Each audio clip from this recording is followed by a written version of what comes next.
नमस्कार, स्वागत है आपका हमारी इस खास पेशकश में। मोदी सरकार के 9 वर्ष, कितना बदला भारतवर्ष। यह बहस हर रोज आपके घर में होती होगी, चाय की दुकानों पर होती होगी, दोस्तों की महफिलों में होती होगी, व्हाट्सएप ग्रुप्स में होती है। तो हमने भी सोचा क्यों ना मोदी सरकार के 9 साल पर एक बहस टीवी 9 भारतवर्ष के इस हाईटेक स्टूडियो में भी की जाए, लेकिन वैसी नहीं जैसी कि गली चौराहों पर होती है, बल्कि ऐसी बहस जिसमें सार्थक तथ्यों पर बात होगी, तर्कों पर बात होगी, जिसमें चीखना चिल्लाना नहीं होगा, बल्कि अपने अपने पक्ष को तसल्ली से समझाना होगा। तो चलिए सरकार और बीजेपी का पक्ष रखने के लिए स्टूडियो में बुलाते हैं हमारे 2 खास मेहमान, राज्यसभा सांसद और जोरदार प्रवक्ता सुधांशु त्रिवेदी जी। स्वागत है आपका सुधांशु जी। मेरे साथ है कांग्रेस की विपक्ष का पक्ष रखने के लिए कांग्रेस की धाकड़ प्रवक्ता सुप्रिया श्रीनेत्र जी। सुप्रिया जी, स्वागत है आपका। आइए प्लीज, सुप्रिया जी आइए। सुप्रिया जी और सुधांशु जी स्टूडियो में आ गए, जोरदार तालियां हो। आइए सुधांशु जी। तो एक सार्थक बहस हम करने जा रहे हैं। मेरा जो सबसे पहला सवाल है, शुरुआत करूंगा मैं आपसे सुधांशु जी। आप अपना पक्ष रखिए और बताइए कि पिछले 9 साल में ऐसा क्या हुआ जो देश में उससे पहले नहीं होता था। ऐसा क्या हुआ कि आज के भारत को आप न्यू इंडिया कहते हैं? इसके लिए मैं कोट करना चाहूंगा कि 16 मई 2014 को चुनाव परिणाम आए और मोदी जी के नेतृत्व में हमें स्पष्ट बहुमत मिला। 18 मई 2014 को लंदन के संडे गार्डियन ने लिखा कि 16 मई 2014 का दिन should be considered as India's second tryst with destiny, and it should be considered with the day on which Britishers finally left India। क्योंकि उसने कहा कि आजादी के बाद लंबे समय तक ऐसे लोगों का शासन रहा जिनकी विचार और प्रेरणा में ब्रिटिश कॉलोनियल लीगेसी यानी ब्रिटिश औपनिवेशवादी विरासत का प्रभाव था। पहली बार एक ऐसे दल या संगठन के हाथ में पूर्ण सत्ता आई है जिसके ऊपर कोई विदेशी प्रभाव नहीं है। अब हुआ क्या उसके आने के बाद?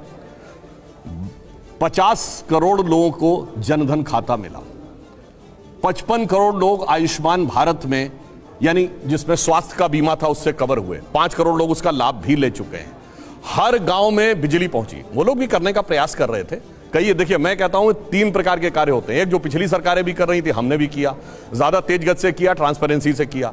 कुछ जो पिछली सरकारें सोच रही थी और हिम्मत नहीं कर पाई वो किया, और कुछ जो पिछली सरकारें सोच ही नहीं पाई।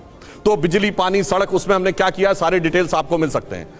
जो इन्होंने सोचना था मगर कर नहीं पाए, जैसे जीएसटी, हमने वो इंप्लीमेंट करके दिखा दिया। तीसरी कुछ ऐसी चीजें हैं जो ये सोच भी नहीं पाए होंगे, जैसे सोलर एनर्जी में भारत बहुत आगे बढ़ा, वो तो एक अलग बात है, मगर एक इंटरनेशनल सोलर अलायंस बनेगा और उसका केंद्र भारत में होगा, यानी हम विश्व में सौर ऊर्जा के नेता बन के उभरेंगे। यह किसी को समझ में नहीं आया होगा। यह बदलाव हमारे टाइम में आया। प्रति व्यक्ति आय 86,000 रुपए थी, अब 1,82,000 रुपए हो गई, यानी डबल हो गई। 5वीं बड़ी अर्थव्यवस्था बन गए। मोबाइल मैन्युफैक्चरिंग में 2nd नंबर की दुनिया में देश बन गए। कार मैन्युफैक्चरिंग में भी 3रे नंबर के देश बन गए। सौर ऊर्जा में हम बहुत आगे निकल गए। और बाद में कहूं क्या बदलाव आया? आज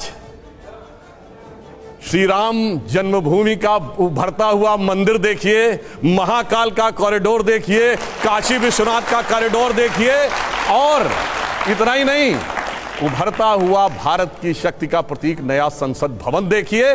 तो यह बदलाव आया कि अरुण गगन पर महाप्रगति का अब यह मंगल गान उठा, करवट बदला अंगड़ाई ली, सोया हिंदुस्तान उठा। सुप्रिया जी, इन्होंने एक बहुत लंबी फहरिस्त बताई कि इन्होंने क्या क्या किया। उसमें अंडरलाइनिंग पार्ट यह भी था कि कौन सी चीजें जो आपने सोची आप नहीं कर पाए, और कौन सी चीजें जो आपने सोची नहीं वो भी इन्होंने कर दिया। आप लोग कहते हैं कि इन्होंने कुछ किया नहीं, ये न्यू इंडिया नहीं है। आपका तर्क क्या है? नाकामी के 9 साल, इसको ऐसे ही नहीं कहा जाता है। ये 9 साल अद्भुत थे क्योंकि इसमें ऐसे ऐसे जुमले हमने सुने जो हमने कभी नहीं सुने थे। मैं छोटी सी बात कहकर अपनी बात शुरू करती हूँ। आज हर व्यक्ति बैंक जा रहा है अपना 1 या 2 या गड्डी 2000 की बदलने के लिए। जो 7 साल अपना लाया हुआ रुपया नहीं चला पाए, वो 70 साल का हिसाब मांगते हैं और 9 साल का सीना ठोक रहे हैं। ये इनकी असलियत है। अब आपको मैं क्रमवार तरीके से बता देती हूँ इस देश ने क्या देखा। इस देश ने 9 साल में सबसे ज्यादा बेरोजगारी देखी, और बेरोजगारी ऐसी देखी कि जब आप सरकार से सवाल पूछिए तो इस देश ने सुना पकौड़े तलो। इस देश ने महंगाई देखी, और जब महंगाई का मुद्दा उठाया गया तो कहा गया हम लहसुन प्याज नहीं खाते हैं।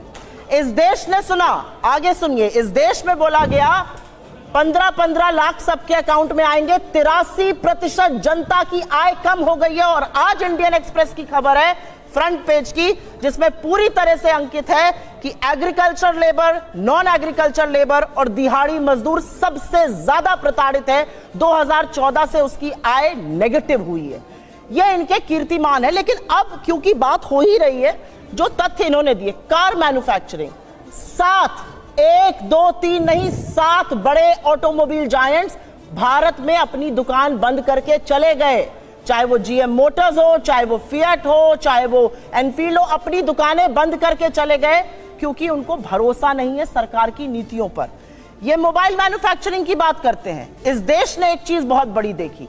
इस देश ने एक ऐसा प्रधानमंत्री देखा जो जब प्रधानमंत्री नहीं थे तो कहते थे चीन को लाल आंख दिखाएंगे, और जब चीन अतिक्रमण करके बैठा है तो प्रधानमंत्री लाल शर्ट पहन के उनकी जी हजूरी के लिए अपने खाने की थाली छोड़कर खड़े हो जाते हैं। इस देश ने एक ऐसा प्रधानमंत्री देखा जो चीन को सबक सिखाने के बजाय 3 साल से चीन को अपने सबसे बड़ा ट्रेडिंग पार्टनर बनाया हुआ है।